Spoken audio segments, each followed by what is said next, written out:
ഭാരതപ്പുഴ ആരുടെയും അച്ഛൻ്റെയോ അല്ലെങ്കിൽ പാപ്പയുടെയോ തന്തയുടെയോ ഇനി ഏത് ഭാഷയിൽ വേണോ പറഞ്ഞാൽ ഫാദറിൻ്റെയോ പിതാശ്രീയുടെയോ വകയൊന്നുമല്ല. തുണി കൊടുത്തും തുണി ഉടുക്കാതെയും സന്യാസിമാർ ഇവിടെ എത്തും.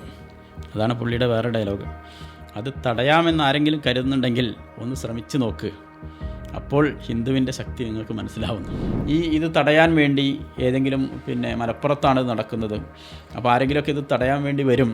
അപ്പോൾ അത് വെച്ച് നമുക്ക് മുതലെടുപ്പ് നടത്താമെന്നാണ് സംഘപരിവാർ പ്രതീക്ഷിച്ചിരുന്നത്, ആഗ്രഹിച്ചിരുന്നത്. പക്ഷേ അങ്ങനെ ഒരു സംഭവവും അവിടെ ഉണ്ടായില്ല എന്ന് മാത്രമല്ല, സംഘപരിവാറിൻ്റെ നേതാക്കളെ കൊണ്ട് തന്നെ അവിടുത്തെ മുസ്ലിങ്ങളെക്കുറിച്ച് നല്ലത് പറയിപ്പിച്ചു. അതാണ് ഈ കുംഭമേള കൊണ്ടുണ്ടായ ഒരു ലാഭമായിട്ട് ഞാൻ മനസ്സിലാക്കുന്നത്. എൻ്റെ സുഹൃത്ത് വലയത്തിലുള്ള ഒരുപാട് പേര് അതിൻ്റെ അകത്ത് പോയിട്ടുണ്ട്. ഞാൻ അവരുടെ സ്റ്റാറ്റസുകളും സ്റ്റോറികളൊക്കെ കാണുന്നുണ്ട്. അവിടെ പോയിട്ട് ഇഷ്ടംപോലെ ആളുകൾ, അവരൊന്നും ഈ പറഞ്ഞ സംഘപരിവാർ അനുഭാവികളോ വിശ്വാസികളോ ഒന്നുമല്ല. അതൊരു ഹിന്ദു സമൂഹം അവരുടെ ഒരു ഉത്സവം, അതിൻ്റെ ഒരു ഭക്തി സാന്ദ്രമായി പോയതാണ്.